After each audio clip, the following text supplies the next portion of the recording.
Picture this. You are standing in a stone cell barely large enough to lie down in. Above you, 80,000 people are chanting, stomping, screaming for blood, your blood. The gate in front of you groans and begins to rise. There is no way back. There is no mercy. There is only the sand, the sun, and whatever is waiting for you on the other side. Welcome to one of the most violent, brutal, and surprisingly complex chapters in all of human history. Today we are going deep into the dust and blood of ancient Rome to uncover 100 facts about gladiators and the Colosseum that will completely reshape everything you think you know about this world. You will discover the shocking truth about what gladiators actually ate, the mind-bending engineering hidden beneath the arena floor, the women who stepped into the sand to fight, the gladiators who became genuine celebrities, and the moments so brutal, so staggering, that even the Romans themselves were left speechless. This is not the Hollywood version. This is the real thing. If you are new here, welcome. Smash that subscribe button and hit the bell so you never miss a video like this. And if you enjoy what we are building together, drop a like right now. It costs you nothing and it means everything to this channel. Now, let us step through the gate. The Colosseum was not always called the Colosseum. For most of its early life, the Romans knew it simply as the Flavian Amphitheater, named for the imperial dynasty, the Flavians, who commissioned and built it.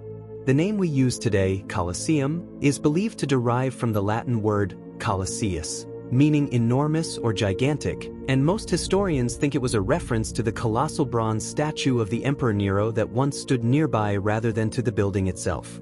That statue, known as the Colossus of Nero, originally stood at roughly 30 meters tall, taller than a 10-story building, and it dominated the entrance to the arena long after Nero's death, even as subsequent emperors tried to adapt and repurpose it in their own images. The name Colosseum only began to appear in documents around the 8th century CE, long after the structure's glory days had faded, and yet it stuck with such permanence that today almost no one remembers it was ever called anything else. What is in a name? In this case, an entire civilization's obsession with scale, power, and spectacle. Construction of the Colosseum began around 70 CE under the Emperor Vespasian, and the timing was deeply political. Nero had recently died, his reign had been catastrophic, and the city of Rome was bruised, burned, and resentful. Vespasian needed something that would restore public confidence in the imperial office. Something so grand, so generous, so unambiguously magnificent that the people would look at it and feel pride rather than fury. He chose to build the greatest entertainment venue the world had ever seen, and he chose to build it on the site of Nero's private artificial lake, which had been part of the disgraced emperor's obscenely extravagant private palace complex, the Domus Aurea. By draining that lake and raising a public monument in its place, Vespasian was sending a message with every stone. The riches of the empire belonged to the people, not to tyrants. It was a masterpiece of political theater, and it worked brilliantly. Though Vespasian himself would not live to see it completed, his legacy was cemented in stone, lime, and the roar of 100,000 Romans. The sheer scale of the construction effort required to build the Colosseum is almost incomprehensible by modern standards, and yet the Romans achieved it in approximately 10 years, a feat of engineering and organization that would challenge even 21st century construction firms. The structure required an estimated 100,000 cubic meters of travertine limestone, most of it quarried from the hills near Tivoli, about 30 kilometers from Rome. Transporting that stone alone required a road to be specially built from the quarry to the construction site, and an estimated 300 tons of iron clamps were used to hold the stone blocks together without mortar in many areas of the structure. The workforce included slaves, many of them Jewish prisoners captured after the Roman destruction of Jerusalem in 70 CE, as well as paid laborers and skilled craftsmen whose technical knowledge shaped the vaults, arches, and corridors into something that has survived 2 millennia. When you look at the Colosseum today, even in its ruined, partially dismantled state, you are looking at a testament to what organized human labor, brilliant engineering minds, and virtually unlimited imperial resources could produce when pointed in a single direction. The Colosseum could seat between 50,000 and 80,000 spectators, depending on how the seating was arranged for a given event, And the way those crowds were seated tells you almost everything you need to know about Roman social hierarchy. The seating was arranged in tiers, with each tier corresponding to a different social class. The lowest and closest tier, the podium, was reserved for the emperor, senators, and the highest-ranking members of Roman society. Above them sat the equestrian class, then the general male citizen population, then freedmen, and finally, at the very top of the structure in wooden bleacher-style sections, women, the very poor, and slaves. Vestal virgins were a notable exception. These priestesses were granted seats of honor near the imperial box because of their sacred status. This stratification was not merely conventional, it was legally mandated. Roman law specified exactly where each class could sit, and ushers were employed to ensure no one wandered into a section above their station. The arena itself was thus a compressed model of Roman society, a microcosm of the rigid, carefully calibrated hierarchy that governed every aspect of Roman life. One of the most remarkable and least appreciated features of the Colosseum was its crowd management system, which in many ways anticipates the design principles used in modern sports stadiums. The structure contained 80 numbered vaulted entrances arranged around its perimeter, called vomitoria, a word that evokes something rather unpleasant but which simply refers to the way crowds were expelled through them. These passages were designed so efficiently that ancient sources claim the entire crowd of 50 to 80,000 people could enter and exit the building in a matter of minutes. Each spectator received a pottery shard or a wooden token called a tessera that specified their gate number, their section, and their row, functioning essentially as a ticket with seat assignment. The corridors inside were broad and well lit by daylight streaming through the arches, and the staircases were designed so that foot traffic moved in logical, non-conflicting directions. The Romans had, in other words, solved the problem of crowd flow with an elegance that would not be matched in public architecture for roughly 15 centuries. Gladiators were not simply enslaved people thrown into combat and left to die. The reality was far more complex, more bureaucratic, and in some ways far more organized than that. Gladiators trained in dedicated schools called ludi, the most famous of which was the Ludus Magnus, a training facility built directly adjacent to the Colosseum in Rome and connected to the arena by an underground tunnel so that fighters could move from their cells to the arena floor without ever appearing in public before the games. These schools were sophisticated institutions with full medical staff, dietary specialists, trainers for each fighting style, and a hierarchical system of ranks through which a gladiator could advance based on performance. They were expensive investments. A lanista, the owner and manager of a gladiatorial school, had paid a significant sum to acquire, feed, train, house, and medicate each fighter under his care, and he expected a return on that investment. The last thing any lanista wanted was his prize gladiator killed in the first fight of the season. The diet of a Roman gladiator has been revealed in striking detail by modern forensic science, and what researchers discovered surprised almost everyone who had assumed these fighters ate the kind of protein-heavy, meat-rich diet associated with modern athletes. Analysis of gladiator bones recovered from a burial site in ancient Ephesus, what is now Turkey, showed that gladiators ate an almost entirely plant-based diet, heavy in barley, wheat, legumes, and dried fruit, with very little animal protein. This diet was so distinctive that ancient Roman writers actually gave gladiators a nickname, hordearii, meaning barley eaters. The high-carbohydrate diet appears to have been quite deliberate. It caused gladiators to accumulate a layer of subcutaneous fat beneath their skin that, while not aesthetically pleasing by modern standards, served a crucial functional purpose in the arena. It protected their vital organs and major blood vessels from shallow wounds while still allowing those wounds to bleed dramatically and visibly, satisfying the crowd without necessarily proving fatal. These men were, in a very real sense, engineered for survival and spectacle simultaneously. Not all gladiators were enslaved people forced into the arena against their will. A significant and perhaps surprising number were free men who chose to fight voluntarily, signing contracts with a lanista and swearing a fearsome oath, the Sacramentum Gladiatorium, in which they agreed to endure burning, binding, beating, and death by the sword. Free volunteers who entered gladiatorial schools were called auctorati, and their motivations were as varied as human nature allows. Some were drawn by the money. Successful gladiators earned prize money and gifts from wealthy patrons that could accumulate into genuine wealth over a career. Others craved the fame and the adoration of the crowds, the electric celebrity status that Rome's most popular fighters enjoyed. Some were military veterans who found civilian life unbearably dull after years of combat, and for whom the arena offered something civilian Rome simply could not: the rush of mortal stakes, the clarity that only danger provides. A few were thrill-seekers from wealthy families who embarrassed their relatives by willingly degrading their social status for the sheer transgressive excitement of the fight. The various types of gladiators that fought in the Roman arena were not interchangeable warriors. Each type represented a carefully developed fighting style with specific weapons, specific armor, specific advantages, and specific weaknesses, and the matchups between types were curated by event organizers to create the most dramatic and unpredictable possible encounters. One of the most popular pairings was the Murmillo against the Retiarius. The Murmillo was a heavily armored fighter who carried a large rectangular shield, a gladius sword, and wore a distinctive helmet featuring a high crest with a fish decoration. Against him, the Retiarius wore almost no armor at all. No helmet, no shield, no chest protection, but carried a trident, a dagger, and a large weighted net that he could use to entangle, unbalance, and immobilize his opponent.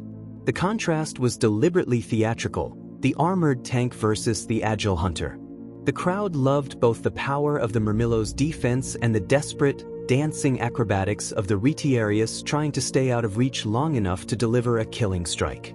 The Secutor was another heavily armored type specifically designed as the counterpart to the Retiarius, and the engineering of his equipment reveals how thoughtfully the Romans approached the problem of making combat both dangerous and spectacular. Unlike the Murmillo, the Secutor's helmet was smooth and rounded, with two small eye holes just barely large enough to see through, designed specifically so that the Retiarius could not snag it with his net. The Secutor's shield was also slightly smaller and more maneuverable than the Murmillo's, allowing him to move quickly enough to pursue the fleet-footed net fighter.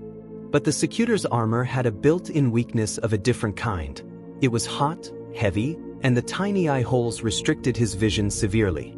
In a prolonged fight, a Secutor would tire and overheat rapidly, which meant the Retiarius's best strategy was often simply to keep moving, keep throwing the net to exhaust his opponent, and wait for the moment when fatigue made that small visual window into a fatal blind spot. Fights between these two types were often long, tactical, and utterly riveting. The Thraex, or Thracian, was one of the oldest and most respected gladiatorial types in the Roman tradition, and his distinctive equipment reflected the Romans' fascination with the fighting styles of the peoples they had conquered. The Thraex carried a curved sword called a sicca, which was specifically designed to hook around an opponent's shield and strike the body parts that a straight blade could not reach. He also carried a small, square shield called a parmula, which was far less protective than the large scutum carried by heavily armored opponents, meaning the Thraex had to compensate for his relative lack of physical protection with superior footwork, speed, and tactical cunning. His helmet was elaborate and fully enclosed, featuring a wide brim and a griffin-crested visor. Because of his relatively light equipment, the Thraex was expected to be acrobatic and aggressive, to dart in and out rather than standing firm, and audiences adored the style: fast, unpredictable, almost balletic compared to the grinding attrition of two heavily armored fighters pressing against each other. Among the most unusual and visually spectacular gladiatorial types was the Esidarius, the chariot fighter, who appeared in the arena not on foot but riding a war chariot drawn by horses. This type was inspired by the British warriors encountered by Julius Caesar during his expeditions to Britain in the mid-1st century BCE, who had famously charged Roman infantry in fast-moving chariots before leaping off to fight on foot.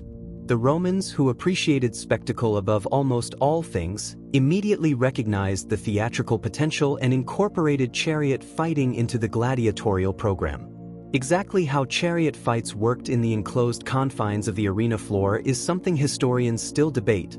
The arena was large but not enormous by chariot standards, which suggests the fighting may have involved complex weaving and pursuit patterns before the combatants dismounted.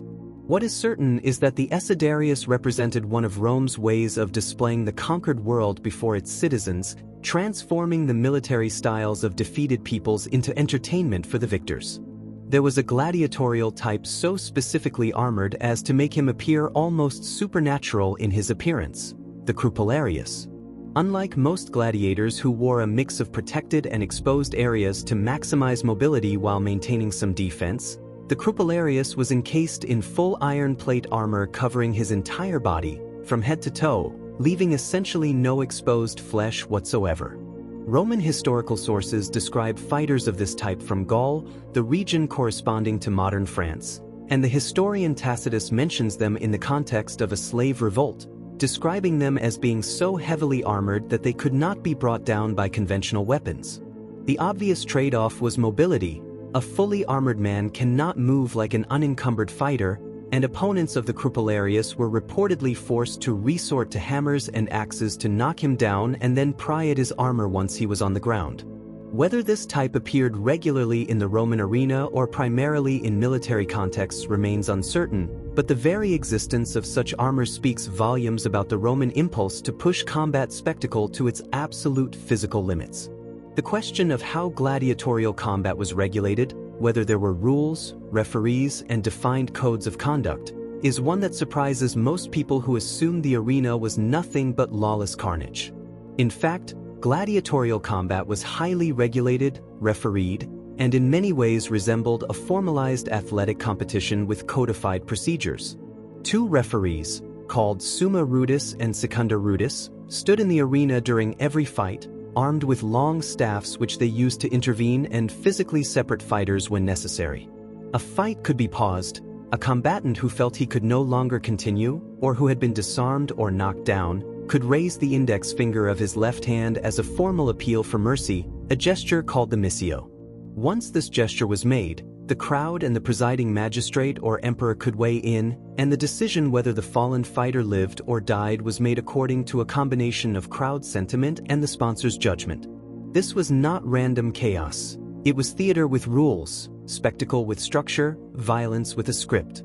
The famous gesture of thumbs up or thumbs down, which has become one of the most enduring images of Roman gladiatorial combat in popular imagination, is almost certainly a myth, or at least a dramatic oversimplification of a far more ambiguous reality. The Roman sources that describe crowd gestures at the games use the Latin phrase pollice verso, literally with thumb turned, but they never specify in which direction the thumb was turned, and scholars have debated this phrase for centuries. Some argue that a turned-down thumb meant death, mimicking the downward thrust of a sword. Others have argued equally convincingly that an upright or extended thumb was the kill signal, mimicking the stabbing motion, and that a closed fist, pressing the thumb against the fingers, was the signal for mercy. Still others have pointed to ancient artwork suggesting that the crowd may have waved handkerchiefs or shouted specific phrases rather than using thumb gestures at all. What is clear is that the decision over a defeated gladiator's life was real, consequential, and involved a genuine expression of crowd opinion, but the Hollywood shorthand of a simple up or down thumb is almost certainly a 19th century painter's invention that calcified into common memory. The Colosseum's arena floor, the word arena itself comes from the Latin word for sand, harina, was not a permanent fixture but rather a removable wooden platform that sat above a vast and elaborate subterranean complex known as the hypogeum. This underground network, which was not fully excavated and studied until the 20th century, consisted of 2 levels of corridors, rooms, cages, and mechanical shafts arranged in a complex grid beneath the fighting surface. The hypogeum was the operational heart of the Colosseum. It was where gladiators waited before their bouts, where wild animals were held in cages before being released into the arena above, where elaborate props and stage sets were stored, and where the extraordinary mechanical systems that powered the Colosseum's most spectacular effects were housed.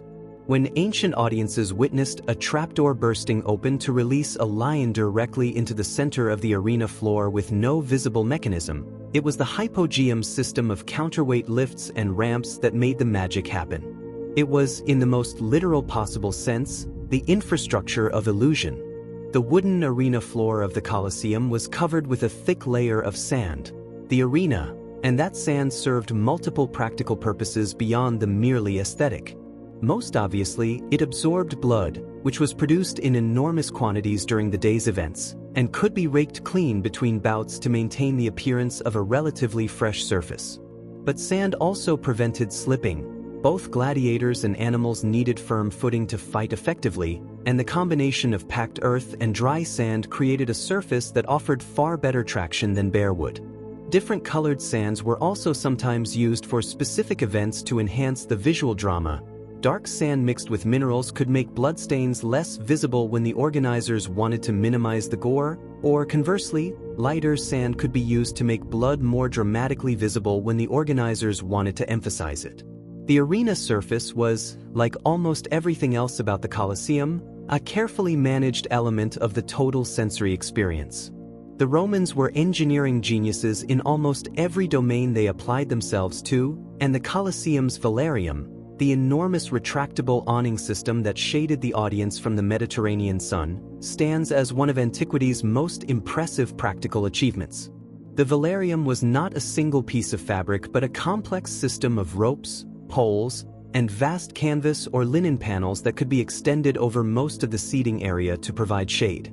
It was operated by sailors, specifically by a detachment of the Roman naval fleet stationed at Misenum, on the Bay of Naples, because the rigging and operation of the velarium required exactly the kind of rope-handling expertise that sailors possessed in abundance. Ancient sources describe the velarium being colored purple or blue, and the moving shadows it cast over the crowd, combined with the spectacle below, must have made the experience inside the Colosseum on a sunny afternoon feel genuinely dreamlike. 60,000 people sitting in shifting, dappled shade while blood was shed on the bright sand below them.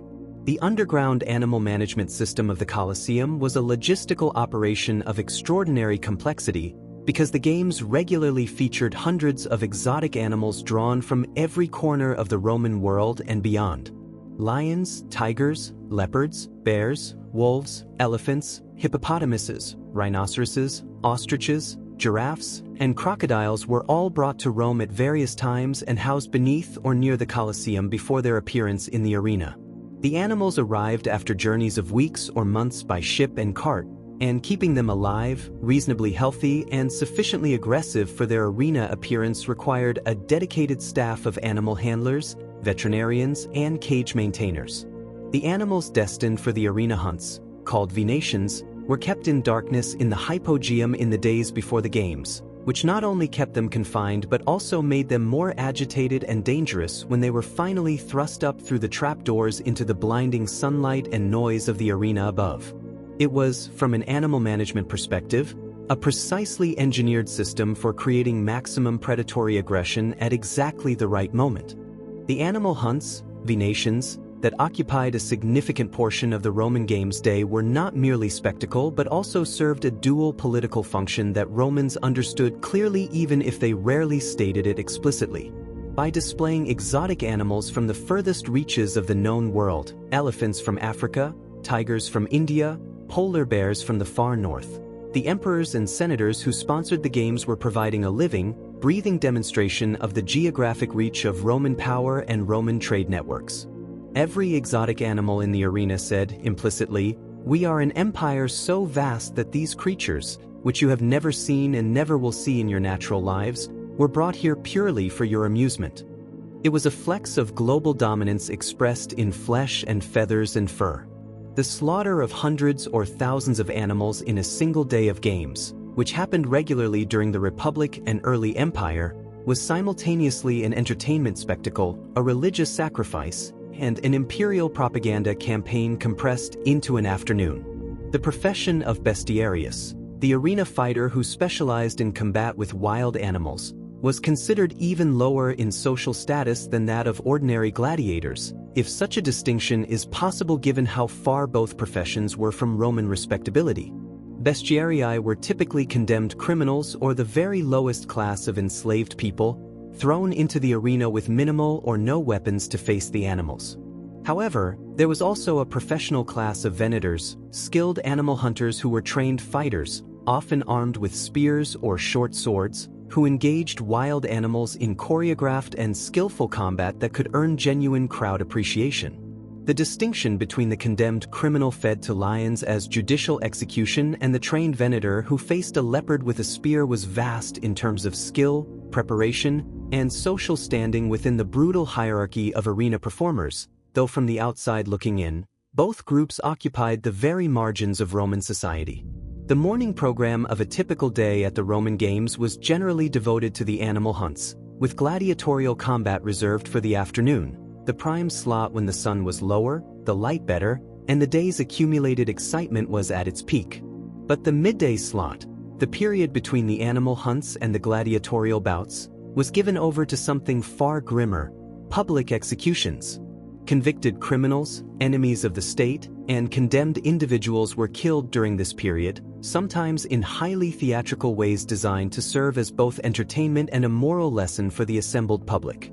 Condemned prisoners might be forced to reenact scenes from mythology, playing the roles of figures like Orpheus, who was mauled by bears, or Icarus, who was dropped from a crane and killed on impact. The condemned were sometimes made to fight each other armed only with wooden or blunted weapons, ensuring a prolonged and inevitable death, or they were simply fed to animals while the lunchtime crowd ate their midday meal. It was a Rome that its tourist brochures do not mention.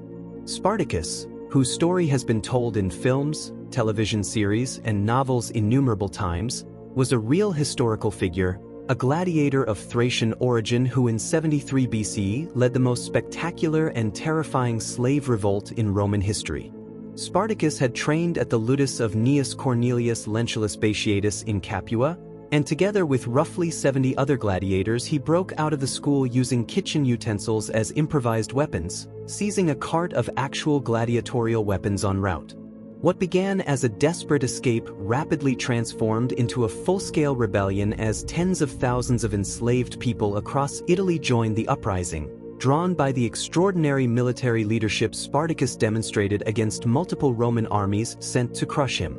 At its peak, the rebel force numbered somewhere between 70,000 and 120,000 fighters, an army the size of a Roman legion several times over, and they won a series of stunning victories against Roman military forces that shocked the Roman world to its foundations. The eventual suppression of the revolt by Crassus and Spartacus's death in battle in 71 BCE was followed by the crucifixion of approximately 6,000 surviving rebels along the Appian Way, one every 35 meters for 200 kilometers, a site designed to permanently end any similar ambition.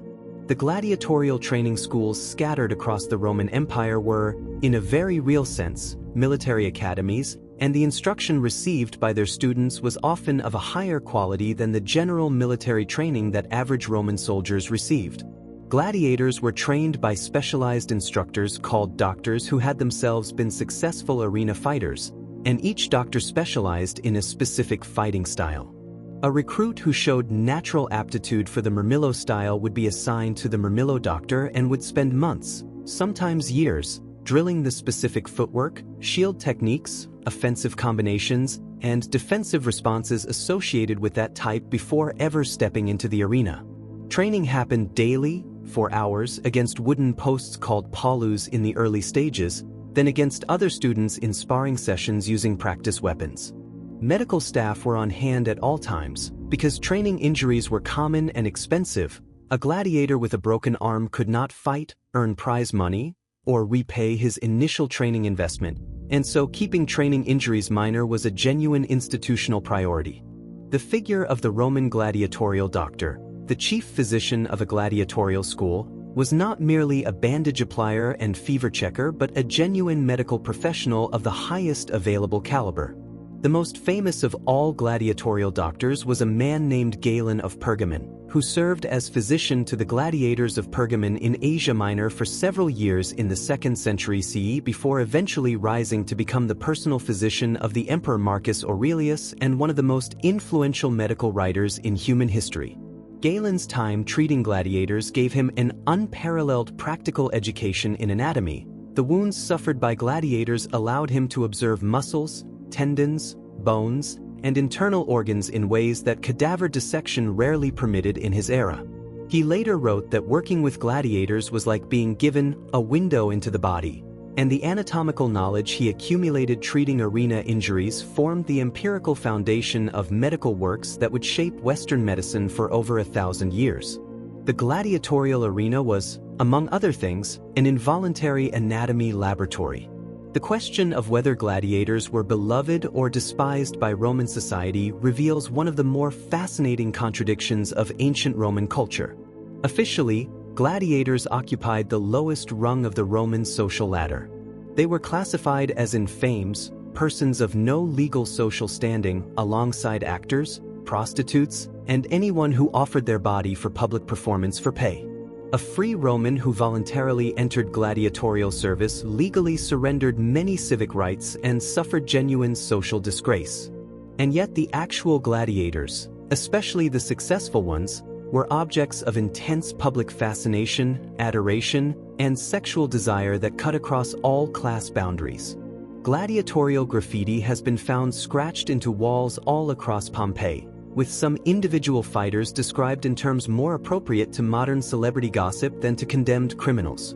Women of the highest social classes, senators' wives, aristocrats, even one or two members of the imperial family, were scandalized and celebrated in equal measure for their obsessions with particular gladiators. Rome simultaneously condemned gladiators and worshipped them, in a cultural contradiction that should feel oddly familiar to anyone living in the modern age of celebrity. The Roman Emperor Commodus, who ruled from 177 to 192 CE and whose reign is depicted with particular viciousness in the film Gladiator, was genuinely and provably obsessed with gladiatorial combat in ways that deeply alarmed the Roman political establishment and eventually contributed to his assassination. Commodus did not merely attend the games. He fought in them, personally descending into the arena on hundreds of occasions, though the combats in which he participated were carefully staged to be safe for him rather than genuine contests. His opponents were typically wounded or defenseless men, and the animals he killed were often lame, crippled, or tethered. He reportedly appeared in the arena over 1,000 times across his reign and demanded to be paid the enormous sum that top professional gladiators earned for each appearance, money that was extracted from the Roman treasury. He declared himself the reincarnation of Hercules, took the title Hercules Romanus, and had his name added to the months of the calendar. The senators and nobles who despised him were forced to sit through his arena performances and applaud. His assassination in 192 CE was organized partly by arena officials and wrestlers, a fitting end for a man who had made himself into a gladiatorial parody. Among the most remarkable and least commonly known facts about Roman gladiatorial culture is the existence of female gladiators, gladiatrices, who fought in the arena for the entertainment of Roman audiences and for whom there is genuine archaeological and literary evidence. Ancient Roman writers mention female gladiatorial combat in shocked and often disapproving tones, suggesting it was sufficiently unusual to be noteworthy but sufficiently common to be a recognized phenomenon. The Emperor Domitian reportedly staged nighttime torchlit combat between female fighters as a particularly theatrical special attraction. A marble relief discovered in Halicarnassus in Asia Minor, now in the British Museum, depicts two female gladiators in full arena combat gear, their names carved beneath them, Amazonia and Achillea. They appear to be fighting in the provocator style, with curved shields, helmets, and short swords. The relief records that both were granted the missio, freedom from death, an honor suggesting the bout was considered exceptional in quality. The Emperor Septimius Severus eventually banned female gladiatorial combat around 200 CE, but for the century or so before that ban, women walked into the arena and fought for glory on the same sand as their male counterparts. The hypogeum beneath the Colosseum contained a system of at least 28 lift shafts through which caged animals or scenery elements could be raised from the underground level to the arena floor above, and the engineering of these systems represents some of the most sophisticated mechanical work in the ancient world. Each shaft was operated by a counterweight system that allowed a single human operator, turning a capstan, a rotating cylinder, to raise enormous loads smoothly and rapidly. Some of the larger shafts are believed to have been capable of lifting a full-grown elephant or rhinoceros to arena level, which gives some sense of the loads these systems were designed to handle. The coordination required to operate multiple lifts simultaneously, ensuring that animals emerged from multiple trapdoors at the same moment for maximum theatrical impact, would have required precise timing signals, possibly drum beats or horn blasts communicated through the underground tunnels. The hypogeum was, in the most modern sense of the phrase, a stage machine, a complex mechanical system devoted entirely to the manufacture of surprise. The Naumachia mock naval battles were among the most spectacular and logistically staggering entertainments staged by Roman emperors, and the fact that they were sometimes staged in the Colosseum itself represents an engineering achievement that modern scholars still find difficult to fully credit. The Colosseum could, in its early years of operation before the hypogeum was fully built out, apparently be flooded with water to a depth sufficient for small warships to maneuver and fight. Ancient sources describe exactly this happening under the Emperor Titus during the inaugural games of AD CE, and while some scholars have questioned whether full flooding was truly possible given the drainage requirements, others point to archaeological evidence of the arena drainage system as proof that it was at least partially achievable. The spectacle of watching miniature warships crewed by condemned criminals fight to the death on an artificial sea inside the world's greatest arena, while 80,000 Romans cheered from the seats above, represents a level of theatrical ambition that has arguably never been matched in the subsequent 2,000 years of human entertainment history. When a gladiator was killed in the arena, the question of what happened to his body afterward illuminates the strange duality of his social status in Roman culture. On one hand, gladiators who died in combat were officially among the infames, the dishonored, and should theoretically have been denied the formal funeral rites that Romans considered essential for a peaceful afterlife. On the other hand, successful gladiators who died bravely were often treated with considerable posthumous respect. Gladiatorial schools maintained their own cemeteries. One has been excavated near ancient Ephesus and has yielded the skeletal remains that allowed scientists to study gladiatorial diets and injuries. The tombstones erected at these cemeteries, often paid for by the gladiatorial school or by a fighter's fellow gladiators, are often remarkably tender documents, recording not just names and fighting records but dedications to wives, children, and comrades. The men buried there had been treated as less than human by the Roman legal system, and yet their tombs speak with unmistakable human voices, mourning losses, celebrating lives, and insisting on being remembered.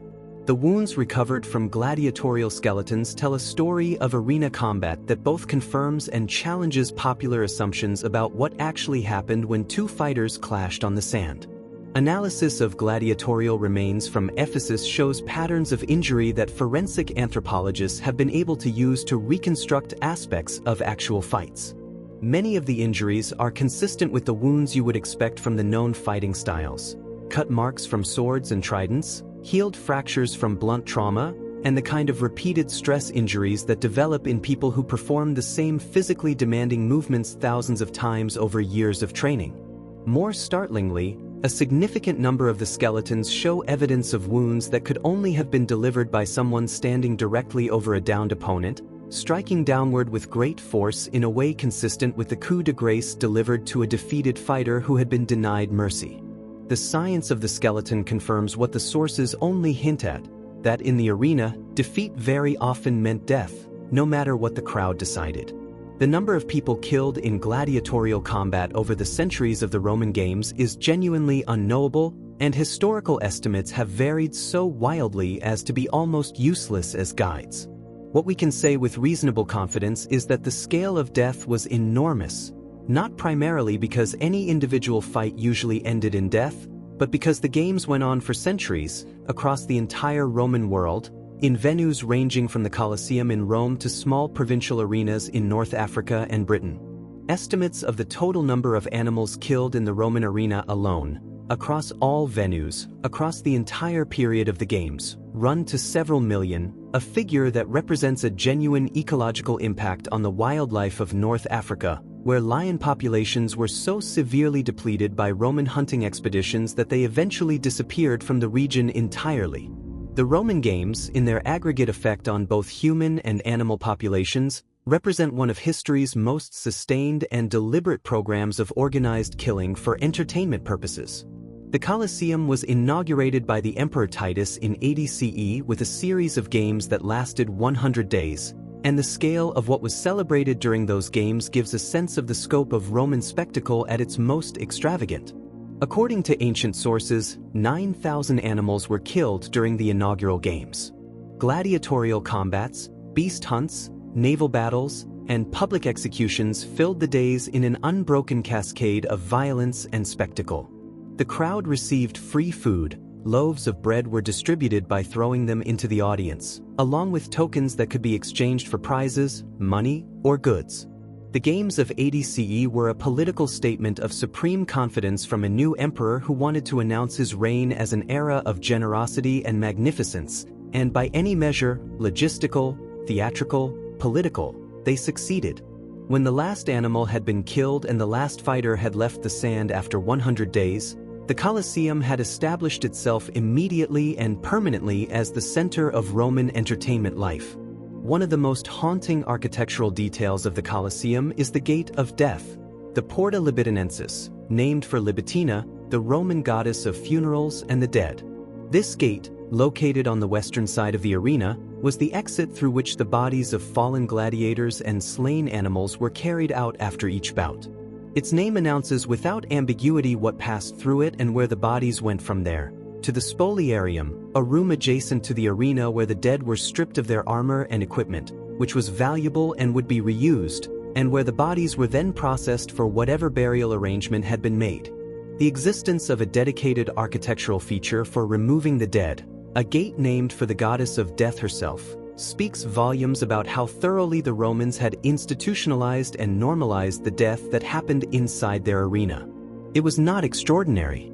It was so routine that it had its own gate, its own procedure, its own goddess. The social phenomenon of gladiatorial fan culture in ancient Rome was remarkably similar in its psychology to modern celebrity fandom, complete with fan clubs, merchandise, and the kind of obsessive public interest that we now associate with pop stars or professional athletes. The names of popular gladiators were scratched into walls, painted onto pottery, and stamped onto oil lamps sold as souvenirs. Small terracotta figurines of famous fighters were produced in large numbers and sold to fans who wanted to own a physical representation of their hero. Gladiatorial graffiti found in Pompeii, which preserves a remarkable time capsule of Roman street culture from the moment before the city was buried by Vesuvius in 79 CE, includes enthusiastic endorsements of specific fighters written in the same breathless, superlative-heavy language that internet fan communities use today. One Pompeian inscription calls a fighter named Celitus the heartthrob of the girls, while another celebrates a man named Crescens as the master of nighttime girls, evidence of exactly the kind of celebrity-adjacent sexual allure that Rome's most successful gladiators apparently generated in abundance. The Roman practice of gladiatorial combat did not exist in a religious or ritual vacuum. It had deep and complex connections to Roman religious life and to the cult of the dead that modern popular accounts almost entirely ignore. The earliest gladiatorial combats in Roman history, which date to the 3rd century BCE, were not entertainment events at all but funerary rites, combat staged at the graveside of a prominent Roman as part of the mourning ceremony, presumably to honor the dead with the spilling of blood in a sacrifice-adjacent gesture. The connection between the gladiatorial combat and the religious tradition of human sacrifice is explicit in the early sources, and while the games evolved dramatically over the following centuries from solemn ritual to mass entertainment industry, the religious overtones never entirely disappeared. The performers in the arena swore oaths that had a quasi-sacred character, and the language used in gladiatorial contexts repeatedly invokes the divine in ways that suggest the arena retained, even in its most commercialized imperial form, an atmosphere of ritual significance that sat beneath the spectacle like a current beneath the visible surface of water. The Roman province of Capua, in the fertile plain south of Rome in what is now the Campania region of Italy, was considered the true birthplace of professional gladiatorial combat, and the city of Capua housed what was, for centuries, the most prestigious and productive gladiatorial school in the Roman world. It was from Capua's gladiatorial school that Spartacus and his companions made their legendary escape in 73 BCE. It was Capua that provided the earliest recorded gladiatorial fights to Roman audiences in the 2nd and 3rd centuries BC. The city's geography, fertility, and position on major trade routes made it a natural hub for the expensive, logistically demanding gladiatorial industry, and for generations the phrase, "trained at Capua," was the equivalent of "trained at the very best school." The Ludus Capii attracted wealthy investors from across the Roman world who sent their most promising slave fighters there for development before the truly lucrative arena contracts in Rome were pursued, in much the same way that promising modern athletes are sent to elite training academies before competing at the highest levels of professional sport. The provocator was a gladiatorial type whose very name, meaning challenger, hints at a role within the arena hierarchy that went beyond simple combat. Provocateurs were specifically matched only against other provocateurs, never against the other defined types, which sets them apart from virtually every other gladiatorial category and suggests they occupied a distinct niche in the programming of arena events. Equipped with a curved rectangular shield, a visored helmet with a distinctive brim, and a breastplate that provided protection for the chest and upper body, the provocator had a more balanced defensive profile than most types while sacrificing the visual drama of an obviously asymmetric matchup. Some scholars have suggested that provocator versus provocator bouts may have been programmed early in a day's events as a kind of technical exhibition for aficionados, fights where the audience could appreciate the craft of two similarly equipped, similarly trained fighters without the added drama of radically contrasting fighting styles. They were, in a sense, the gladiatorial equivalent of a technical bout rather than a knockout brawl. The most elite and celebrated gladiatorial title in the Roman arena was the title of Primus Paulus, literally, first post, referring to the highest-ranked fighter in a given school or region. This designation was not merely honorary but came with concrete material benefits. First-post gladiators received better food, better living quarters, preferential treatment in terms of which fights they were assigned, and significantly higher fees for their appearances. A first-post gladiator was a recognized superstar in the fullest commercial sense. He was marketed, promoted, and presented as the headline act whose name brought in the paying audience. Below him in the school hierarchy were second, third, and fourth Paulus fighters, each with their own defined status and corresponding privileges. This ranking system, which could be seen as a proto-league system, meant that a gladiatorial school had a built-in internal economy of status, a hierarchy of earned recognition that gave every fighter within the system something tangible to strive toward beyond mere survival. The wooden rudis, a small wooden sword given to a gladiator as the symbol of his freedom, was among the most emotionally charged objects in Roman gladiatorial culture.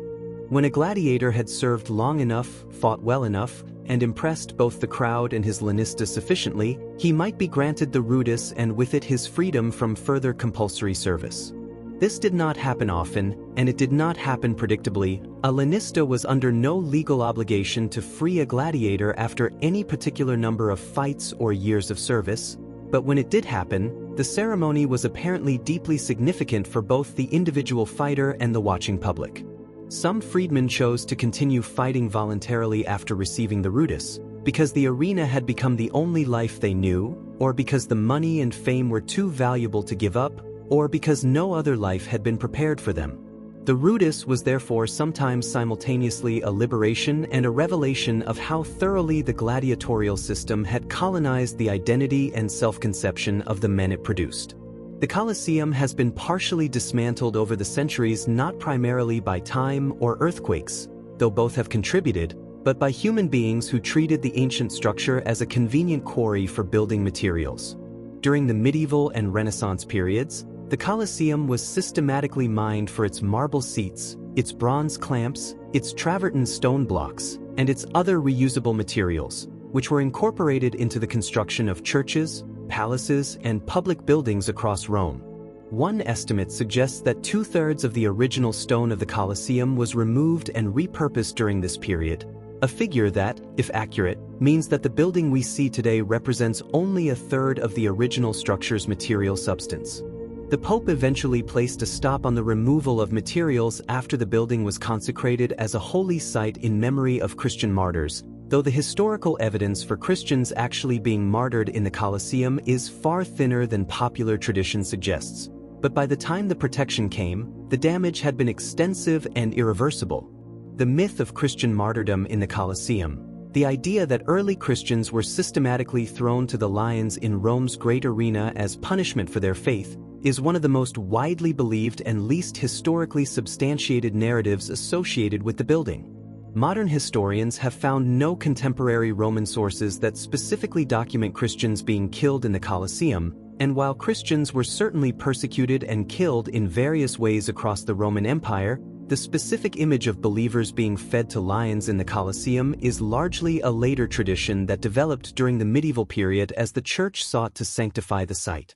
Some persecutions may well have taken place in the arena.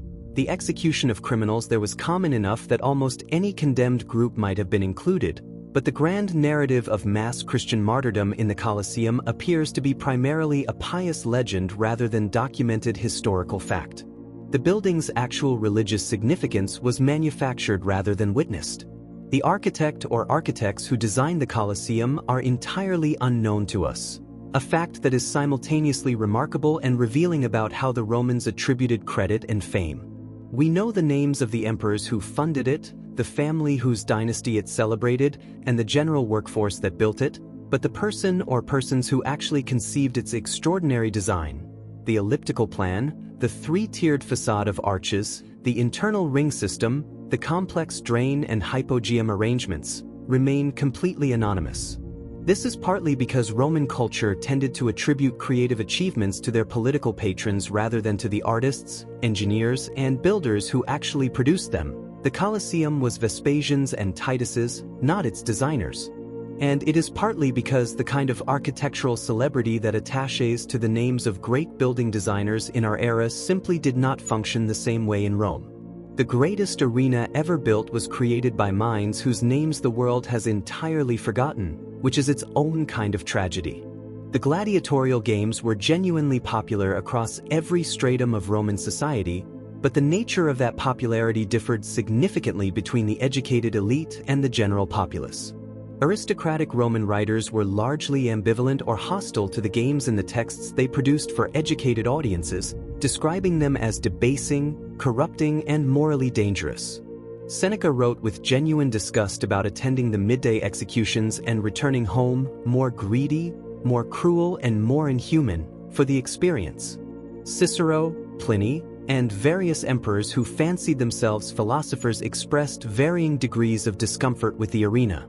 And yet many of the same writers also attended the games, sponsored gladiatorial events to advance their political careers, and wrote about specific fights with the unmistakable engagement of people who found the spectacle compelling despite themselves. The tension between what educated Romans felt they should think about the arena and what they actually thought and felt in the heated presence of gladiatorial combat is one of the most revealing and human fault lines in all of Roman culture. The figure of the lanista, the gladiatorial school owner and promoter, occupied a position of paradox in Roman society that was both wealthy and deeply stigmatized. A successful lanista could accumulate enormous wealth, because training and supplying gladiators was an industry with enormous profit potential. Fighters were rented to event sponsors for significant fees, prize money flowed through the school's accounts, and the careers of champion fighters could generate income for years. Some lanisti became genuinely rich men by Roman standards. And yet socially, the lanista was classified alongside the slave trader and the brothel keeper, someone who trafficked in human bodies for profit, someone whose money could be accepted but whose company was publicly shunned. The contradiction between the lanista's economic power and his social disgrace mirrors the contradiction at the heart of gladiatorial culture itself. Everyone consumed what the arena produced, but nobody wanted to be publicly associated with the people who made it possible. Pompeii, the city frozen in time by Vesuvius's eruption of 79 C, has preserved an extraordinary wealth of gladiatorial material that gives us insight into the daily texture of arena culture in a Roman provincial city. The city had its own gladiatorial school, whose barracks and training facilities were excavated in the 19th century and found to contain a remarkable quantity of gladiatorial equipment, personal possessions, and human remains. Among the most poignant finds were the skeletal remains of a woman wearing gold jewelry found in one of the gladiatorial cells. A visitor, presumably, who had not escaped when the eruption began, and whose presence in the gladiatorial barracks tells a story about the social reality of gladiatorial celebrity that no written source could match. Pompeii's arena walls are covered with gladiatorial graffiti, its brothel walls with gladiatorial artwork, and its streets with evidence of the fight promotion industry, painted notices advertising upcoming bouts with the names of fighters, their records, and the sponsors who were paying for the spectacle. The Roman Empire's most prolific builder of gladiatorial venues was not Rome itself but the provincial towns and cities that spread across the Mediterranean world from Britain to Syria and that replicated, at smaller scale, the entertainment culture of the capital city. Archaeologists have identified over 200 Roman amphitheaters across the territories of the former empire, from the remarkably preserved arena at El Jem in Tunisia, which could seat 35,000 people and rivals the Colosseum in its state of preservation, to the arena at Arles in France, which still hosts bullfights today, to the barely visible outlines of small provincial arenas identified only through aerial photography or ground-penetrating radar surveys. Each of these venues represents a community's investment in the Roman way of life, its commitment to the games as a social institution, a political tool, and a communal ritual that bound citizens together in shared excitement and shared appetite for spectacle. The arena was not merely a feature of Rome. It was one of the most reliable signatures of Romanization wherever it appeared. The most famous gladiatorial match in all of ancient literary history is probably the fight described by the Roman author Petronius in his comic novel The Satyricon, in which the narrator attends a magnificent feast hosted by the freedman Trimalchio and hears Trimalchio reminisce about gladiatorial events with the particular passionate detail of a lifelong enthusiast. But the most factually documented individual gladiatorial fights appear in inscriptions on tombstones and dedicatory plaques that record career statistics, wins, losses, fights survived, in the matter-of-fact language of a record book. From these inscriptions we can recover individual careers. A man named Flamma who fought 34 times, won 21, fought to a draw 9 times, and received mercy 4 times, and who received the rudis 4 separate times but chose to continue fighting each time. A man named Urbicus with 13 victories before his death at 22. These are real people who can be partially reconstructed from stone, real lives measured in fights and survivals and deaths on an afternoon when the sand was bright and the crowd was loud. The medical care available to gladiators at well-funded Ludi was genuinely sophisticated by ancient standards, and the injuries that arena fighters sustained and survived testify to the effectiveness of gladiatorial medicine in ways that have only recently been fully appreciated. Among the skeletal remains from the Ephesus gladiatorial cemetery, researchers have found bones showing evidence of remarkably complex fractures that healed cleanly, suggesting surgical intervention of a kind that required real anatomical knowledge and technical skill. Amputation evidence has also been found, along with evidence of trepanation, the drilling of holes in the skull to relieve pressure from head injuries, a procedure that was genuinely effective when properly performed and that gladiatorial doctors appear to have practiced regularly. The economic incentive to keep gladiators alive was a genuinely powerful driver of medical innovation. Lanisti, who invested thousands of sestertii in a promising fighter, had strong reasons to ensure that the best possible care was available when that fighter took a wound, and this commercial incentive may have advanced ancient medicine in ways that purely humanitarian impulses did not. The Hoplomachus was a gladiatorial type who cut an unusually dramatic figure on the arena floor, equipped as he was with a full-visored helmet, a small round shield, a long spear, and a short dagger as a backup weapon, an equipment profile clearly inspired by the heavily armed Greek hoplite soldiers that Rome had encountered in the south of Italy centuries before the gladiatorial tradition was formalized. The Hoplomachus was typically matched against the Murmillo or the Thraex, and the visual contrast between the long spear of the Hoplomachus and the large rectangular shield of the Murmillo created exactly the kind of dramatic tension that Roman audiences found irresistible. Would the spearman keep his distance and wear down the heavily armored man, or would the shield fighter close the distance and neutralize the reach advantage? The Hoplomachus fight was essentially an argument between two fundamentally different philosophies of combat, and the arena floor became the place where that argument was settled in blood and effort. The Dimachus was a gladiatorial type so specialized and so difficult to find in the historical record that some scholars have questioned whether he existed as a formally recognized category at all, or whether he was more of a novelty or occasional variation. The Dimachus, one who fights with two swords, carried no shield, relying instead entirely on two blades, one in each hand, for both offense and defense. This is extraordinarily difficult to execute effectively. Fighting with two swords without a shield requires a level of ambidextrous skill and lightning-fast reflexes that only the most exceptional fighters could develop, which may explain why the Dimachus appears so rarely in the sources. When he did appear, he must have made a stunning impression, moving through the arena with two weapons flashing in the afternoon light, relying on speed and dual-blade confusion rather than the defensive security that every other gladiatorial type built into their equipment through some form of shield. He was the arena equivalent of a high-wire act, all skill, no safety net.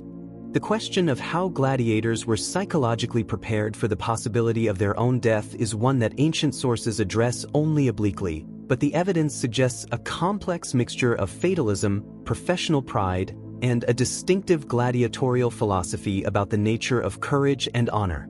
The Stoic philosophers who were fashionable among educated Romans in the 1st and 2nd centuries CE were fascinated by gladiators, not as objects of entertainment but as case studies in the mastery of fear. Seneca wrote admiringly about a gladiator who chose to die rather than fight in a way he considered beneath his dignity. Marcus Aurelius used the image of the gladiator facing the arena as a metaphor for the proper philosophical attitude toward life's challenges. Epictetus, the Stoic philosopher who had himself been an enslaved person, spoke of gladiators in terms that suggested he saw in their enforced confrontation with mortality a kind of enforced philosophical clarity that free people rarely achieved. The arena was, for Roman philosophers, a theater of mortality in which death's proximity stripped away the comfortable illusions of ordinary life and revealed what human character truly was. The elaborate pre-fight rituals and ceremonies that surrounded gladiatorial combat were an essential part of the arena's social theater, and they deserve far more attention than they typically receive. The day before the games, the fighters who were scheduled to appear the following day were given a lavish public banquet, the Cena Libera, at which they were fed magnificently and allowed to invite family, friends, and admirers to dine with them. This feast was both a practical preparation and a deeply ritualistic event. It was the last meal that some of these men would ever eat, and everyone present knew it. Ancient sources describe these dinners as emotionally charged events in which some fighters ate with desperate appetite while others sat quietly, apparently contemplating what awaited them. The public was often allowed to watch and even participate, transforming what might otherwise have been a private moment of human vulnerability into another piece of arena theater. The Cena Libera turned gladiators into something simultaneously more and less than human, men on the threshold between the world of the living and the world of the dead, consuming the pleasure of existence one last time. On the morning of the games themselves, the gladiators who were scheduled to fight were brought from the Ludus to the Colosseum through the underground tunnel connecting the two buildings, and they entered the arena complex through a series of corridors and holding areas before finally emerging through the arched main entrance into the overwhelming sound and light of the full arena. The Pampa, the opening procession, was a formalized ceremony in which fighters paraded around the arena perimeter in their full equipment, allowing the crowd to inspect them, evaluate their condition, and begin forming opinions about the coming bouts. Following the procession, weapons were inspected and tested for sharpness by arena officials, and the actual fight pairings, which had been posted publicly in advance but could sometimes be adjusted, were confirmed. The bureaucratic precision of these rituals sat in deliberate contrast with the chaos and violence that was to come, framing the day's deaths within a structure of ceremony that the Romans found both aesthetically satisfying and morally organizing. The Colosseum was not built in isolation but was the centerpiece of a larger entertainment and administrative complex that included the Ludus Magnus directly beside it, along with two other gladiatorial training facilities, the Ludus Matutinus, where beast fighters were trained, and the Ludus Dacicus and Ludus Gallicus, housing fighters from specific conquered regions. There were also the armamentarium, where weapons and equipment were stored, the summum coragium, which housed theatrical equipment and props, and the spoliarium, where the dead were brought after combat. The Colosseum was therefore not a stadium in the modern sense, a standalone venue visited on game days, but the heart of a dedicated district devoted entirely to the production of arena spectacle, with the training, housing, equipping, and processing of fighters and animals all happening in an interconnected cluster of specialized facilities within easy reach of the arena floor. It was an industry, complete with supply chain, manufacturing facilities, and the world's most pitiless delivery mechanism. The specific words spoken in the arena, by fighters to each other, by the crowd to the fighters, and by fighters to the presiding officials, appear only fragmentarily in surviving sources, but they add vivid texture to the picture of what it actually sounded like inside the Colosseum on a fight day. The famous phrase, Ave, Imperator, morituri tiis salutant, Hail, Emperor, those who are about to die salute you, appears in ancient sources exactly once, spoken not by gladiators but by condemned criminals about to engage in a staged naval battle under the Emperor Claudius, and historians are quite certain it was not a standard gladiatorial greeting. What gladiators actually said is less theatrical but no less revealing. Appeals for mercy used specific formulaic Latin phrases, referees issued commands in recognized professional language, and the crowd communicated its judgment through chanted Latin phrases. Habet hoc habet, he's got it, he's been hit, was a crowd call reported in ancient sources, a collective verbal recognition of a decisive blow that functioned like a sports crowd's simultaneous gasp. The Colosseum was not a silent picture show, it was a loud, participatory, verbally dense experience. The drainage system of the Colosseum was an essential but rarely celebrated piece of engineering that made the daily blood sports of the arena practically manageable.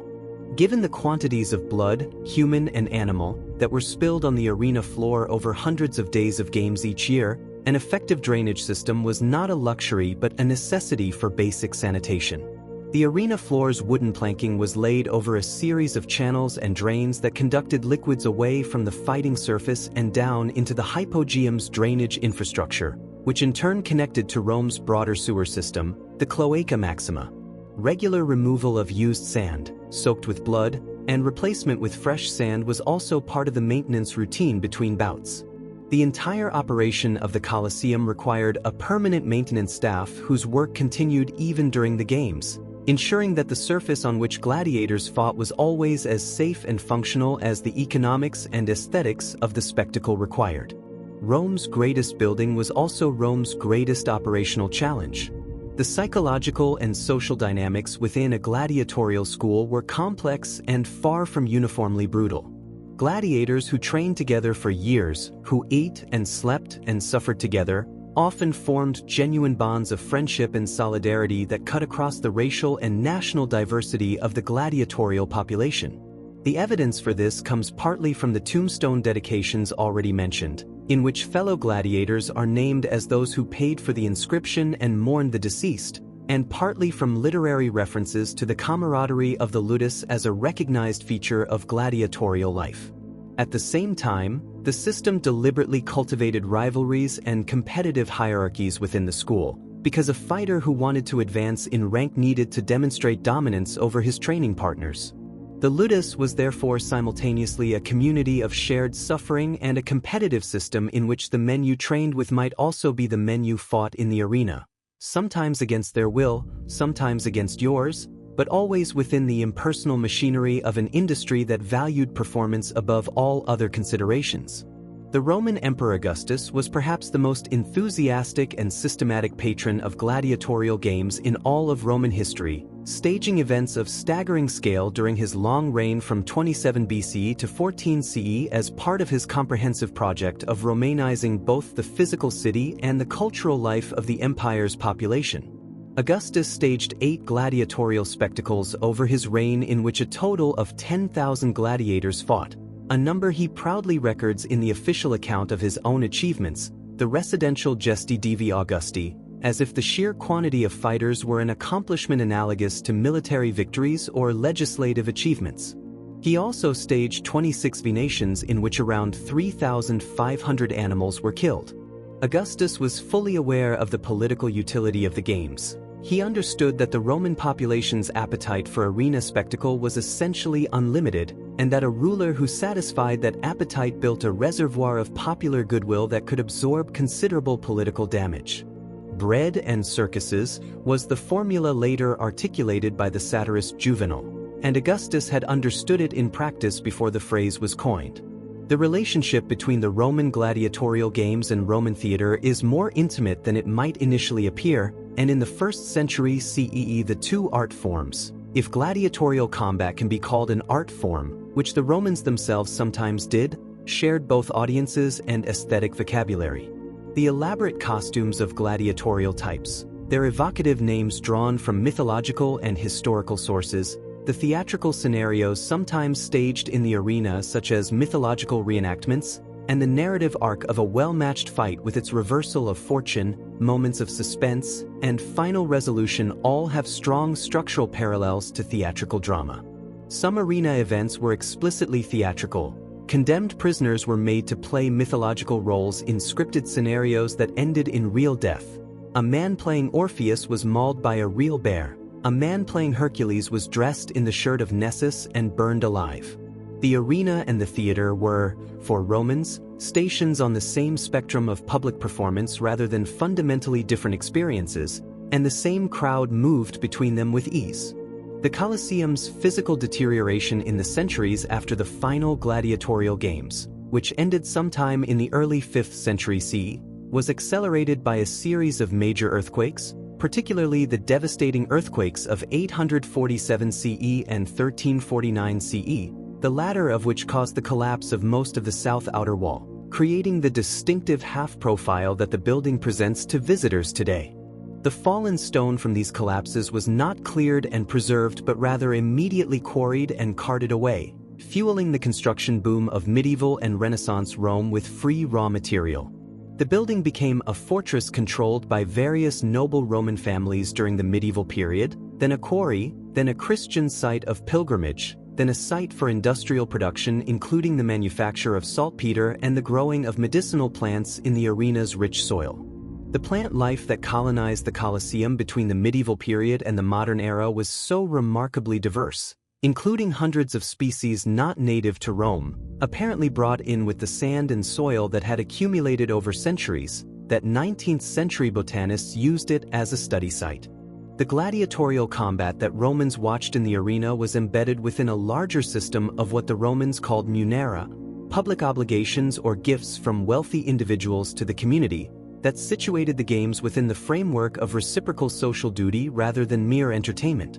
When a senator or magistrate sponsored games, he was fulfilling a social expectation that powerful men would use their wealth to provide public pleasure, and the games he provided were simultaneously a gift, an advertisement, a political campaign, and a demonstration of civic virtue.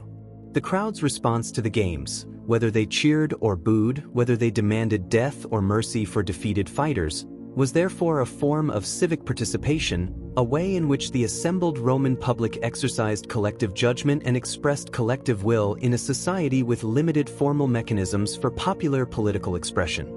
The arena was, in this light, one of the few venues in Roman life where the general population could make its voice collectively and undeniably heard by the powerful men who sat in the best seats and depended on popular approval for their political survival.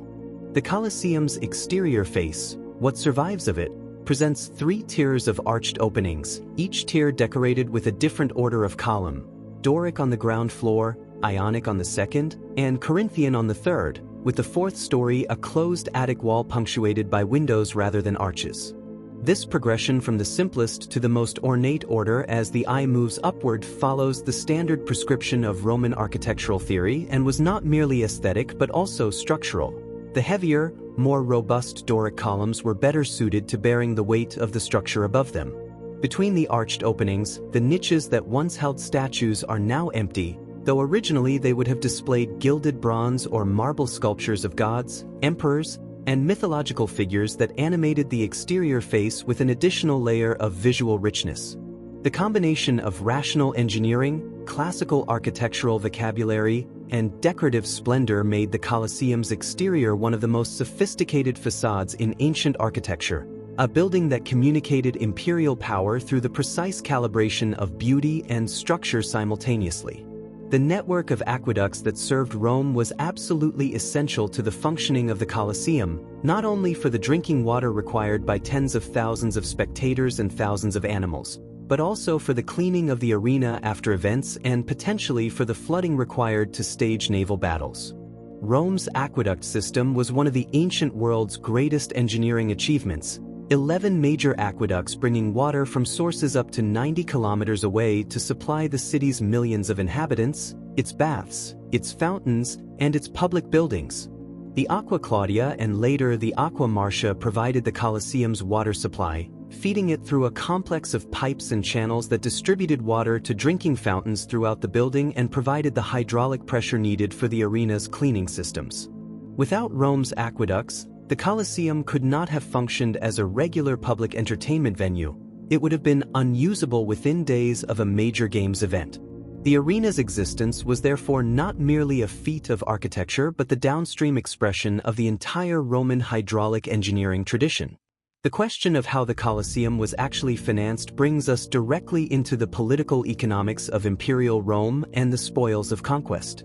Vespasian funded the construction primarily with wealth extracted from the Jewish War, the campaign against Judea from 66 to 70 CE in which Roman forces under Vespasian and then his son Titus destroyed Jerusalem, killed or enslaved hundreds of thousands of people, and stripped the temple of its treasure. The Arch of Titus in Rome, which still stands near the Colosseum, depicts Roman soldiers carrying the seven-branched menorah and other temple treasures in their triumphal procession, the same campaign's wealth that built the arena visible nearby.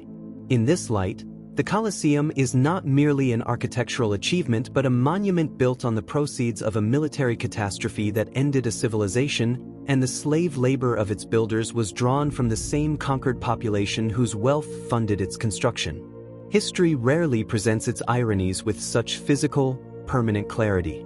The gladiatorial tradition appears to have begun in Campania, the fertile region around Naples, sometime in the 4th or 3rd century BCE, derived possibly from Etruscan funerary practices or from the military traditions of the Oscan people who populated the region, and it spread northward to Rome through the mechanism of cultural emulation as Rome's wealthy elite adopted the custom of staging combat displays at aristocratic funerals.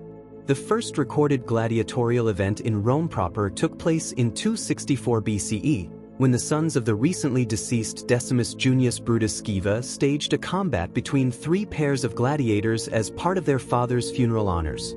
The event was apparently considered remarkable enough to be recorded in the historical tradition, which suggests it was genuinely unusual at the time, but within a century, the custom had spread, grown, and transformed beyond recognition, evolving from private funerary ritual into large-scale public entertainment that required dedicated venues, professional performers, and the organizational infrastructure of an entertainment industry. The transition from a funeral tribute to a billion sesterce industry happened remarkably quickly by ancient standards. The Colosseum hosted its last gladiatorial games sometime around 435 CE. The exact date is unknown, and its last animal hunts around 523 CE, with the specific causes of the games gradual and being multiple and interrelated rather than stemming from a single dramatic moment of Christian condemnation. The Christian Church's opposition to the arena was real but grew slowly, and the actual prohibitions on gladiatorial combat issued by Christian emperors in the 4th and 5th centuries CE appear to have been only partially effective. What ended the games more practically than any moral prohibition was the collapse of the imperial economic system that had funded them, the breakdown of the trade networks that supplied exotic animals, the decline in the slave population that provided fresh gladiatorial recruits, the shrinking of the tax base that supported public spectacles, and the progressive fragmentation of imperial authority that ended the centralized patronage on which the games depended. The arena did not die dramatically. It faded, starved of money and meaning, until the last Lanista school closed and the last animal's cage was never restocked. The archaeological work conducted in and around the Colosseum over the last 2 centuries has transformed our understanding of the building's operational history in ways that architectural observation alone could never have achieved. Excavations of the hypogeum beginning in the late 19th century revealed the extraordinary complexity of the underground system.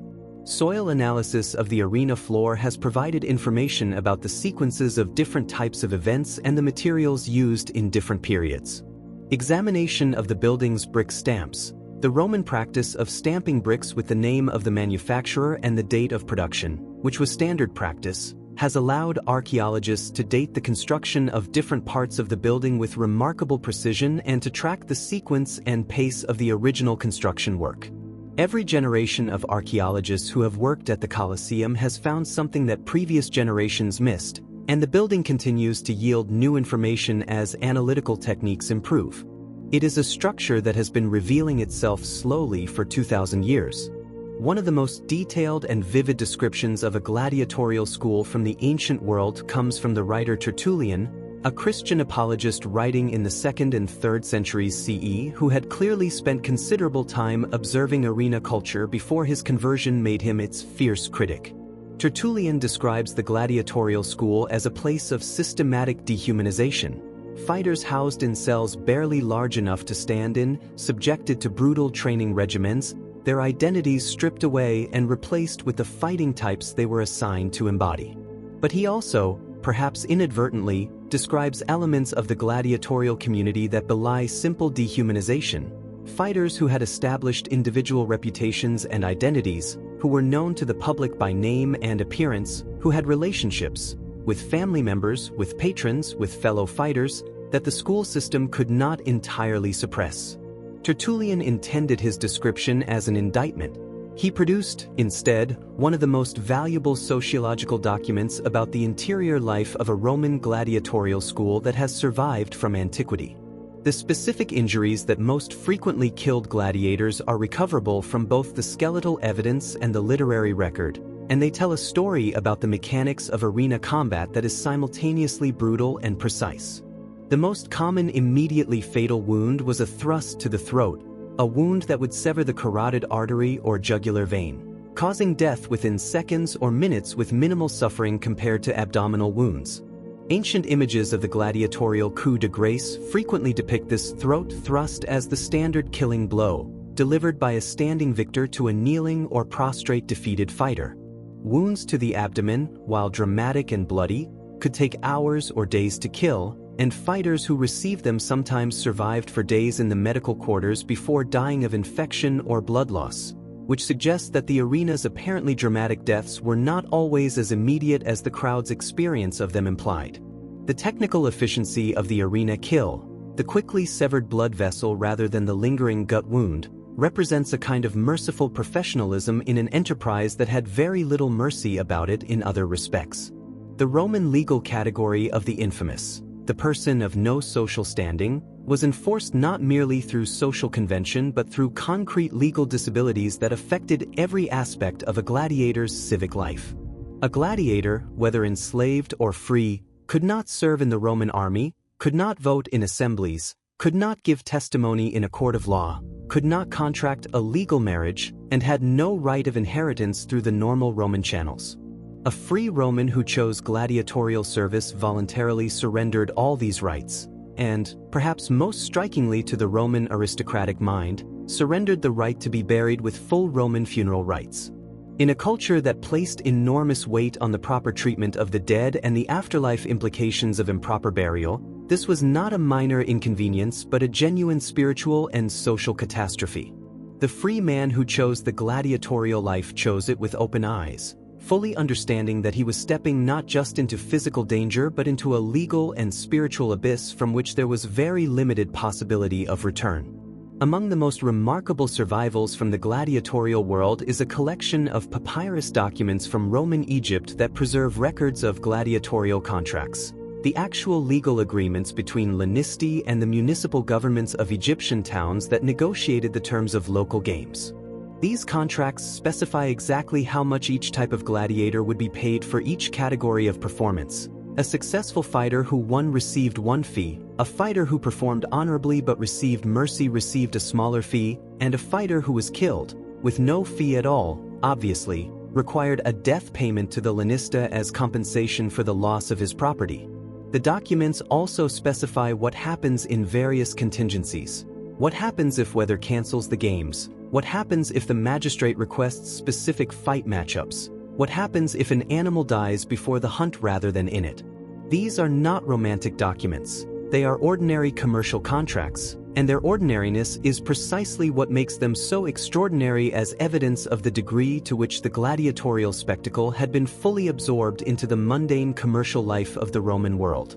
The specific training exercises used in gladiatorial schools are known in considerable detail from ancient sources, and they suggest a systematic, progression-based training methodology that would be recognizable to modern combat sports trainers. Beginners started with the paulus, a wooden post sunk into the ground, and practiced the basic attacking and defensive movements against it for months, developing muscle memory and physical conditioning without the risk of injury from a live opponent. The paulus training was conducted with weapons heavier than those used in actual combat, wooden swords significantly heavier than gladii, wooden shields heavier than arena shields, so that when fighters finally used real equipment, its relative lightness made them faster and more fluid. Progression from paulus training to sparring with other students happened only when the instructors were satisfied with the students' basic proficiency, and even then sparring was conducted with blunted practice weapons. The full transition to sharp weapons happened only when a fighter was genuinely ready for arena performance, not before, because every training injury was a financial loss.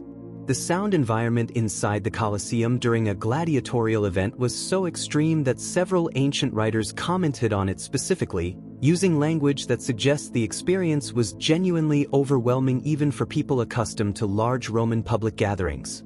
The combined noise of 60 to 80,000 people cheering, booing, chanting, calling out fighters' names, and pounding their feet on the stone and wooden seating created an acoustic environment that modern acoustic engineers, when they have modeled it computationally, describe as producing sound pressure levels comparable to a modern rock concert, somewhere in the range of 100 to 120 decibels in the lower seating areas.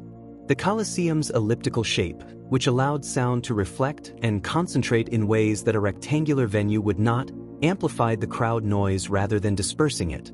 For a gladiator standing in the center of the arena floor, looking up at the towering tiers of shouting humanity surrounding him on all sides, the acoustic experience must have been as overwhelming as the visual one, a physical pressure of sound that added a bodily dimension to the already extreme psychological stress of combat.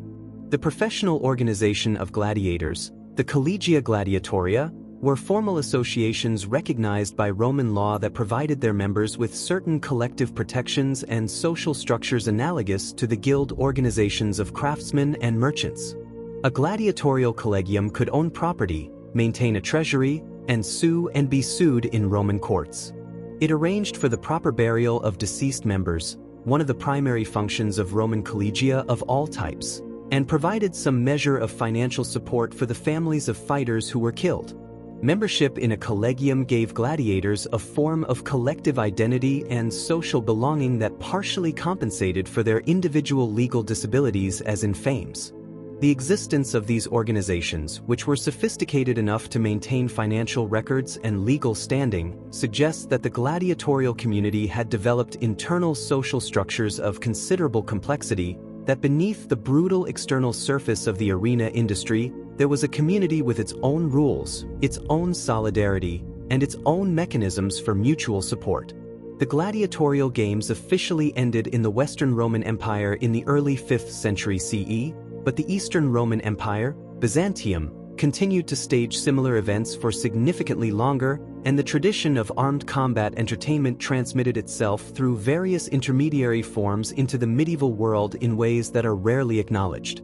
The jousting tournaments of medieval European chivalry, the bullfighting traditions of the Iberian Peninsula, and the formal dueling culture that dominated European aristocratic society for centuries can all be traced, through complex lines of cultural transmission, back to the Roman gladiatorial tradition's central proposition. that there is a specific form of male honor that is demonstrated and confirmed through ritual combat before an audience. The gladiatorial games ended, but the cultural appetite they served did not end with them. It merely changed its costume and continued performing in new theaters. The Colosseum's effect on later Western architecture is so pervasive that it is almost impossible to fully trace. The facade system of arches organized in multiple tiers with applied orders of columns that the Colosseum exemplified became the template for public building facades across 2 millennia, from Renaissance palaces to 19th-century courthouses to 20th-century sports stadiums. The elliptical plan that allows the maximum number of seats to have good sightlines to a central performance space has been repeated in essentially every major sports venue built since the Roman period. The vomitoria system of numbered gates with direct access corridors to specific seating sections is the model on which every modern stadium ticketing and entry system is based. When you walk into a modern football stadium or a baseball park, the structural logic you navigate, the numbered gates, the ramps, the corridors, the tiered seating, the unobstructed sightlines, is the direct descendant of the logic that the Colosseum's unknown designers worked out in the 1st century CE. The building that staged death for 2,000 years became the template for the buildings that stage sport and spectacle today. The experience of spectatorship in the Colosseum was not passive but intensely participatory in ways that the modern analogy of watching a film or even a sports event does not fully capture.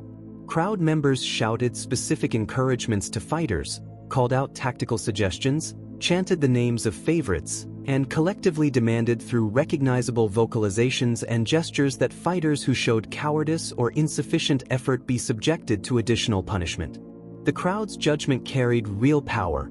A fighter who impressed the audience built a reputation that increased his market value and reduced his chance of death even in defeat, while a fighter who fought poorly could be condemned by crowd hostility that the presiding magistrate would find politically dangerous to ignore. The Roman arena crowd was therefore not a passive audience consuming a pre-scripted entertainment but an active participant in determining outcomes, a collective force whose opinion had genuine weight in the real-time decisions that determined who lived and who died. The crowd was, in this sense, the most powerful person in the building.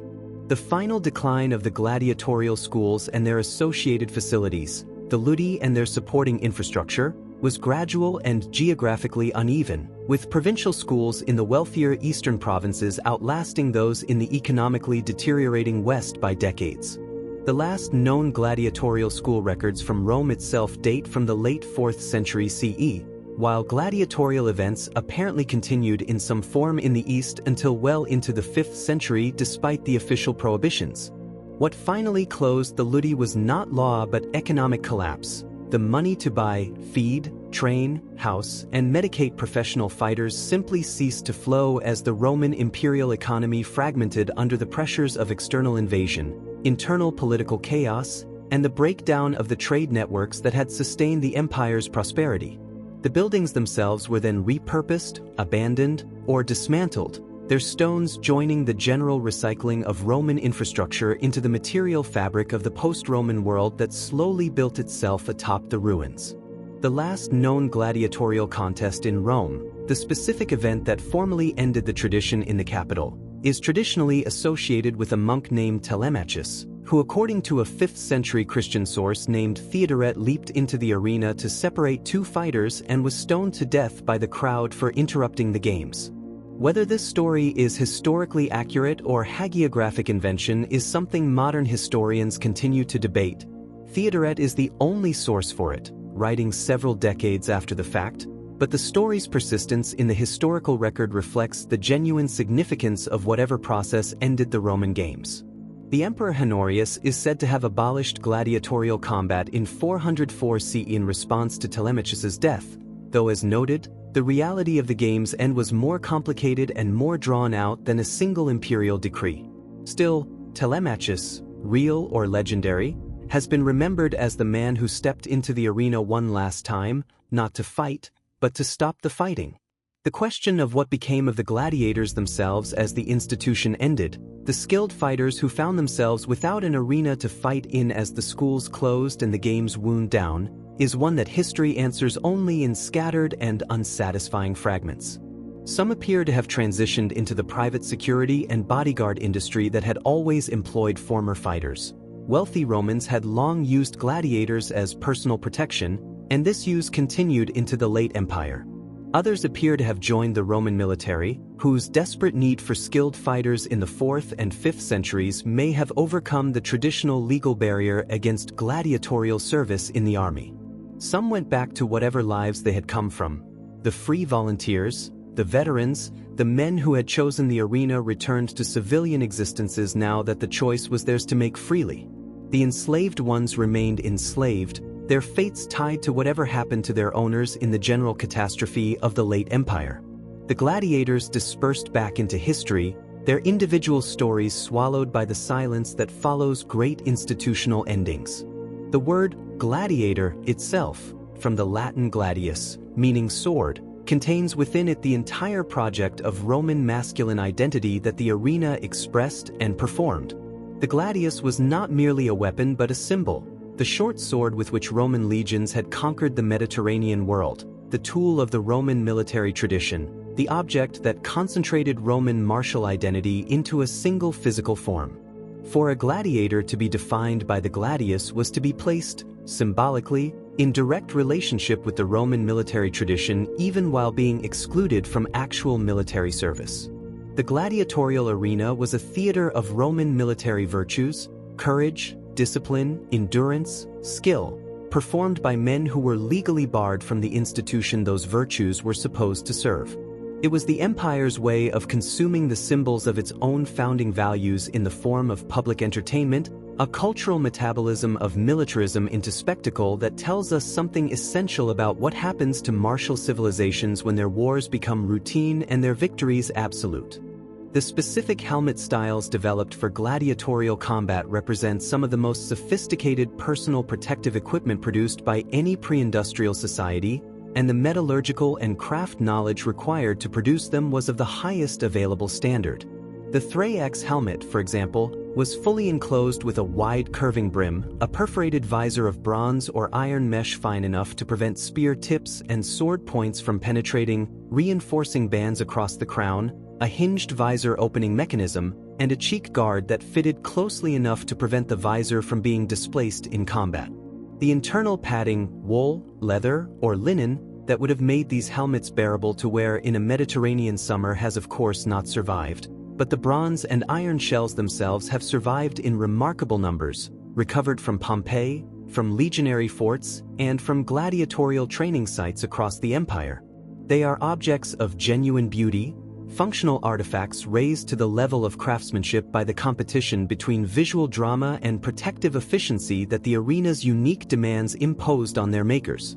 The night before a major games event in Rome, the city around the Colosseum and the Ludi would have been a hive of anticipatory activity that bore some resemblance to the hours before a modern championship sporting event, with the crucial difference that the stakes for some of the participants were mortal.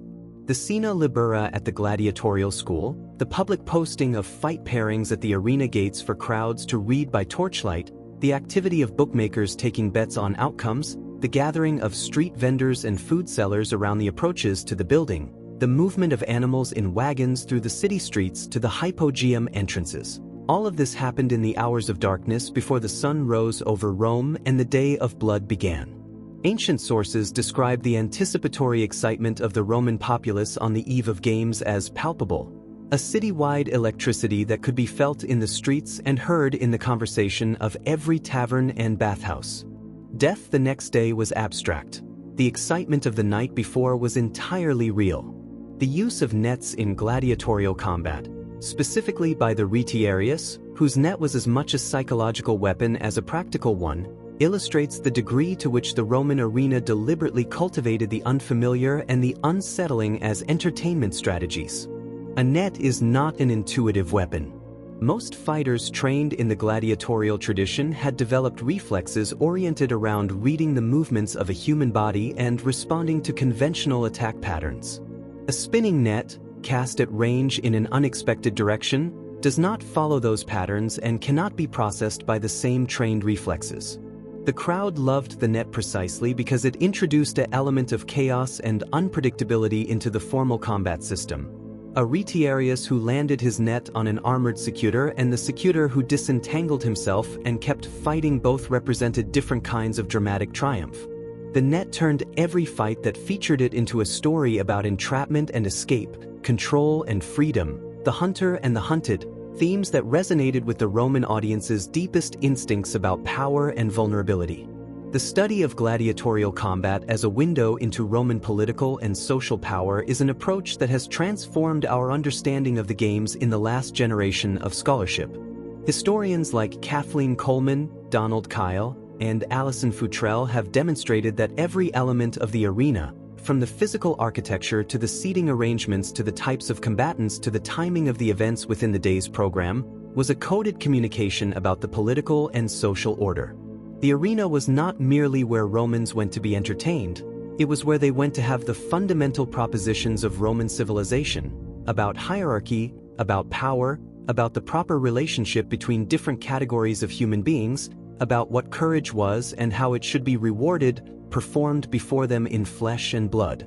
The gladiatorial games were, in this reading, not incidental to Roman civilization but constitutive of it, one of the primary mechanisms through which Roman values were made visible, shared, debated, and reproduced across the generations.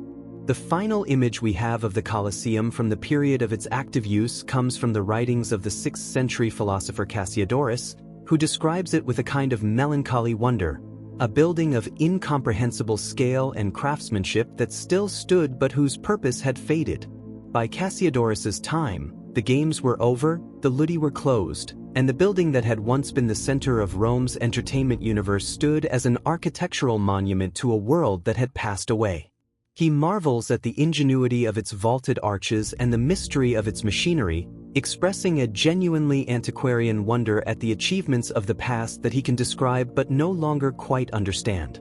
In Cassiodorus's description, the Colosseum has already become what it remains today, a ruin that is somehow more present than its context, a monument that outlasted the civilization that built it and continues to generate wonder, horror, and reflection long after the last sword has been put down and the last lion's cage has stood empty.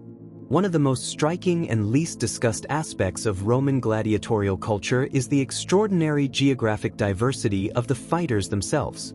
The gladiatorial schools of Rome drew their population from every corner of the empire and beyond: Thracians and Gauls, Nubians and Syrians, Germans and Britons, Greeks and Egyptians, Jews and Armenians, all of them trained to fight in a system developed by and for the Roman entertainment market. This diversity was not incidental but deliberate. The names of gladiatorial types, Thraex, Gallus, Samnite, Hoplomachus, referenced specific peoples and their fighting traditions, and the audience's pleasure in watching these types was partly the pleasure of seeing the conquered peoples of the empire perform in Roman styles for Roman audiences. The arena was, among its many other functions, a theater of empire, a place where Rome's global reach was made physically present in the bodies of the men who fought on its sand. The question of whether gladiatorial combat could be considered in any sense beautiful, whether the Roman audience's appreciation of it included an aesthetic dimension analogous to what we might feel at a ballet or an athletic competition, is one that the ancient sources address with surprising directness. Roman writers frequently used the vocabulary of art appreciation when describing excellent gladiatorial performances. Fighters who moved with grace, who displayed elegant economy of motion, who turned the technical demands of their fighting style into something that transcended mere combat and approached the formal perfection of the dance or the statue. The Stoic philosopher Seneca, who was morally opposed to the arena, nonetheless described watching a skilled gladiator with language that clearly expresses aesthetic admiration despite his ethical objections. The Romans were, in this as in so many things, more complicated than their reputation suggests, capable of finding beauty in violence, grace in brutality, art in the business of killing, and holding all those responses simultaneously without apparent cognitive discomfort. The legacy of the gladiatorial tradition in modern culture is so pervasive as to have become largely invisible, we inhabit it without recognizing it. The mixed martial arts competition, the boxing match, the wrestling entertainment industry, the cage fighting spectacle, all of these trace direct lines of cultural descent from the Roman gladiatorial tradition's fundamental proposition: that there is a specific form of sanctioned, witnessed, ritualized combat that serves human needs for excitement, catharsis, identification, and the vicarious experience of courage that ordinary civilian life denies us. The details change, the weapons are different, the mortality is usually absent, the venues are different, but the underlying cultural logic is identical. We have not escaped the Colosseum. We have merely moved it indoors, removed the most obvious fatalities, added replay cameras, and told ourselves that the distance between what we watch on Saturday night and what the Romans watched on a Tuesday afternoon in 90 CE is greater than it actually is. The Colosseum today receives approximately 7 million visitors per year, making it one of the most visited tourist sites on Earth, and the experience of visiting it continues to generate the kind of complex, ambivalent response in modern observers that the building has always demanded. It is beautiful and horrifying simultaneously, a work of architectural genius that was also a machine for producing death, a monument to human organizational capacity that was also a monument to human cruelty, a survivor of 2,000 years that was built on the bodies of enslaved people and funded with the proceeds of a genocide. It does not resolve these contradictions for you. It presents them. Standing in what remains of the arena floor, looking up at the surviving tiers of arches reaching toward the Roman sky, the honest visitor finds not simple admiration and not simple condemnation but something much harder and more valuable. A genuine encounter with the full complexity of what human civilization has been and what it continues to be. And there you have it. 100 facts about gladiators and the Colosseum. And if there is one thing this journey through 2,000 years of sand, blood, and stone should have made clear, it is this. The gladiatorial world was not a simple story. It was not merely savagery, and it was not merely spectacle.